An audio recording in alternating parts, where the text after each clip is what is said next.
friends, I want to show you how to make a syringe, like a single or double batch syringe with spores on a spore print.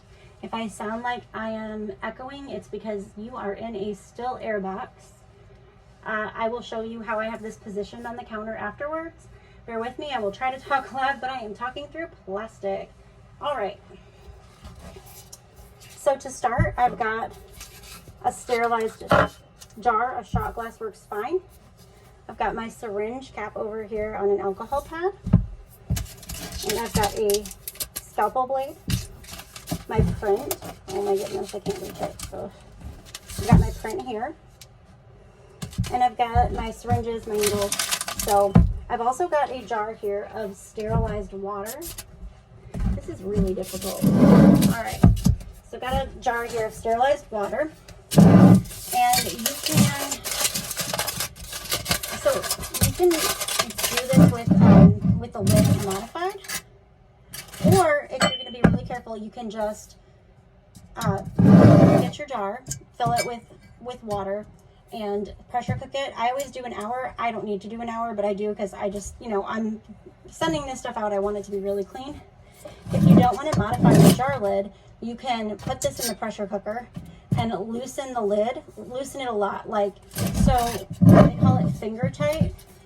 I'm going to show you if I can get this open because it's been a pressure cooked already, what finger tight means. Finger tight is, so if you can twist the jar lid without actually moving the jar, once you can move the jar with the twist, so this would be finger tight. So if the jar is unscrewed, you just want to screw it on until the jar moves. So it's latched on, but you couldn't pick up the jar with it. So all right, let's get into this. I did put a special lid on here, so I'm going to use that port. So the first thing I'm going to do, all this is water, and you could inject spores right into this, or put them directly in if you were making a lot of syringes, but I don't think that's what most people plan on doing. So let's get into it. I'm going to take my alcohol pad that I just opened here, and I'm on my knees because this is so hard to do. The position, my counter's pretty low here. I'm at the bar. At a bar in my basement. All right, so I'm just cleaning this with alcohol. Whoa. I'm going to take my syringe. I'm going to open it here. This is hard. This is so hard to get.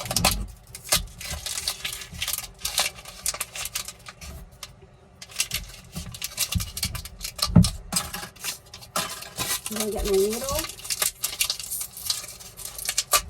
And the reason I'm doing this under a still air box here is because I do mostly everything open air.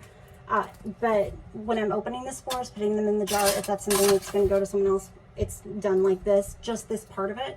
Because once it's in the jar and it's mixed in, you're good.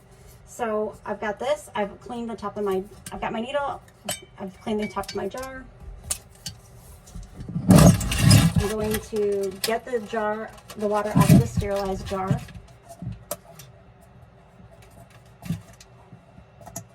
Alright, use a shorter jar for this. Alright. And I'm going to cap that needle. I'm not quite ready for it yet. It's got the water in it. And open my spore print. And if you're just doing a single syringe, you really don't need a lot of spores. So this is one of my whoops prints I've got here.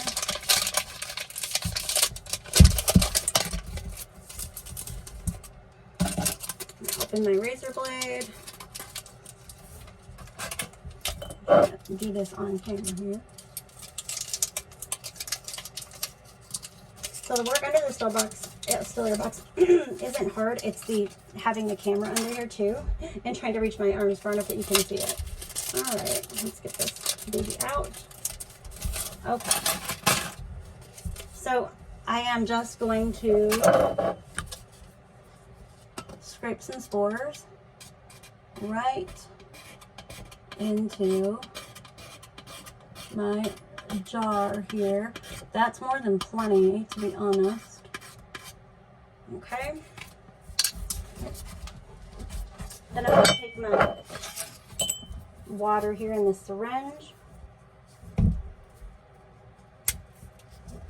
And I'm just going to squirt that water in there. And then I'm going to squirt it in and out a few times. I'm going to make sure I got all those spores. Oops. I'm just kind of mixing it in. And I'm going to pull it back into the syringe. And I'm going to push it back out a few times just to kind of mix up the spores a little bit. This is, you know, definitely like an at-home method, not like, you know, a commercial method. And this isn't how I do it when I'm making them for you guys. But, you know, I'm looking to try to show you ways that are accessible for you to do it. And there's that clump of spores that just does not want to come down. Come on, buddy. This is your big moment to shine. You don't want to be difficult.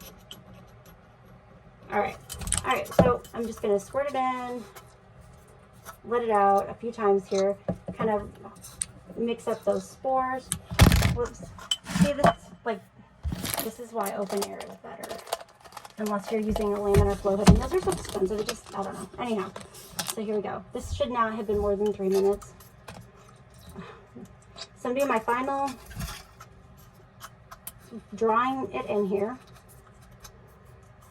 And then I am going to cap it with my little cap.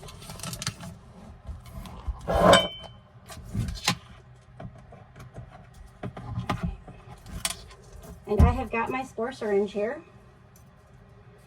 And so I will put a different needle on it, or I will with flame sterilize the needle I already used to inject it. And this is a 1 cc syringe, so I would just inject the whole syringe into my grain, or on agar, whichever. So anyhow, it's really, really easy to make your own spore syringes. It's crazy to, you know, I understand the convenience of it, but it's wild to spend all the extra money when you can just get a spore print and make your own, and it's really easy to do. I mean, it's just awesome. So if you didn't use a modified lid on your jar, you would just open that under a still air box to draw the water out. By loosening the cap on the pressure cooker, you're not going to have your jar explode in the pressure cooker. If I'm not being clear enough, let me know. But to celebrate this educational piece of information, I'm actually going to do 25% off all prints this weekend. I'm going to put that code out there soon. So, yay, fun. Love you guys.